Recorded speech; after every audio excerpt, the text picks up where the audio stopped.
So try natin i-on yung kanyang susian. Yan. Kita nyo, pagka-on pa lang natin, so yan, patay. O-on ko pa lang ito, mabubuhay na yung kanyang makina. Yan. Okay mga sir, so may bago ulit tayo ditong customer ngayon. So MIUI 125. So ang issue nito, ipakita ko sa inyo.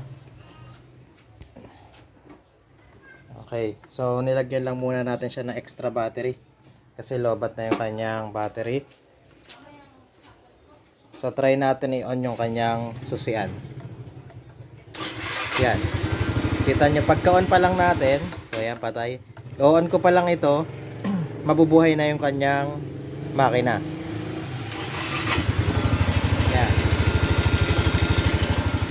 Okay, so patayin ko lang.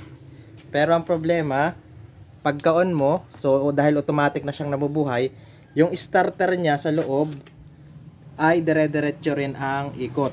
Okay? So delikado po 'yun kasi pwedeng ayan. So delikado po 'yun kasi maaaring masira yung kanyang starter motor. So ibig sabihin dapat po pagka pinush lang natin yung starter saka lang dapat iikot yung inyong starter motor. Pero dito po sa case nitong motor na to, pag inon niyo yung susi, mabubuhay nga yung makina pero yung starter niya ay naka-engage pa rin. So dire-diretso pa rin yung ikot niya. Kaya pwede po yung mag-overheat at masira yung kanyang starter motor. Okay? So yan. So yun po yung ating ito troubleshoot ngayon. So chinek ko na rin po. So ipakita ko lang. So pakinggan nyo lang muna pala yung kanyang starter motor. So ipakita ko. So on ko yung susian. Yan. Pakinggan nyo. So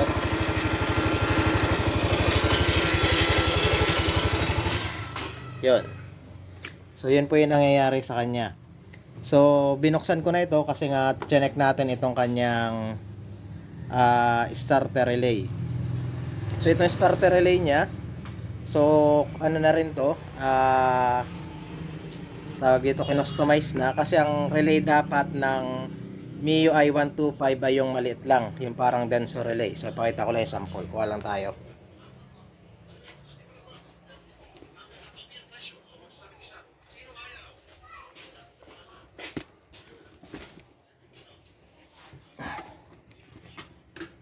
Okay guys, so nakakuha na tayo ng example ng denso relay ay ng starter relay ng MIUI 125.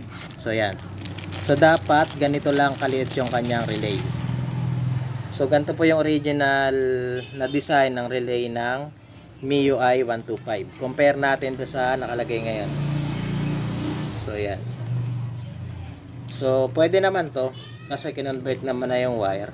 Kaya lang ang kailangan nating relay na pag magpapalit kayo, so ganito na rin dapat ang bibilhin nyo. So wag nyo sasabihin na relay ng MIUI 125 kasi ganito na bibigay sa inyo, so hindi ito magmamatch. Yung socket, pakita ko lang yung socket. So ito may cover pa rin dapat ito na rubber so wala na rin dito sa kanya. Yan.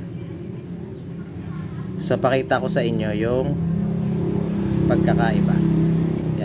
Pag sinaksak nyo po yan, so halos hindi na yan hindi na yan papasok kasi mas malaki itong socket kaysa dito. Okay, so yan.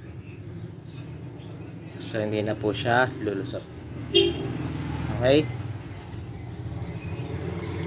so yan. So pag nagka-encounter kayo ng gano'n na problema, pag start ninyo at nag-i-start na agad yung kanyang starter o nag-activate na agad yung kanyang starter kahit di pa ninyo pinipindot yung kanyang starter button, so pwede po ninyong check itong kanyang relay. Okay, so itong relay ni sir, so dapat po kasi ito pong relay na to dapat mag-activate lang pag nabigyan niya ng supply ng positive at negative itong dalawang maliit na pin na ito. Gamit lang akong tester. So ayan. So ito dapat pong dalawang pin na ito, pag nalagyan siya ng positive at negative, saka lang po dapat magdadait itong dalawang ito. So yung isa nito ay galing sa direkta sa battery. Ayan. So yung isa na yan, so galing sa battery yan. Itong isa naman ay papunta sa starter motor nyo. Ngayon, pag nagbigay ito, so magkahiwalay po yan dalawa na, hindi magkadugsong. Pero pag nagbigay na ito, na supplyan na ito ng positive at negative, magdidiit po yung coil niyan sa loob at magkakaroon ng contact itong dalawang ito, kaya gagana yung inyong starter relay or maggagana yung inyong starter. Okay? Okay guys, so try natin start. So on lang natin sa ignition. Okay. So on lang natin ignition. Okay. And then try natin start. Yeah. Yo.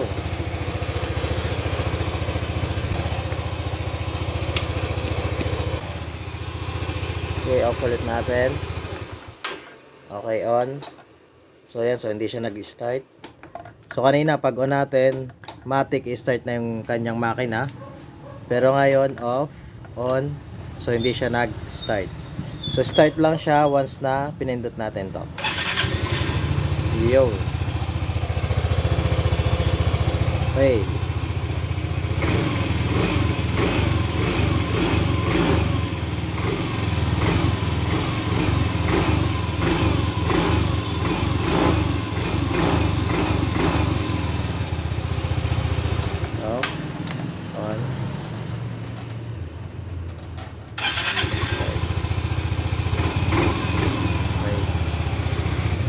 Okay, so hanggang dito lang muna mga sir ang ating vlog. So sana may natutunan kayo.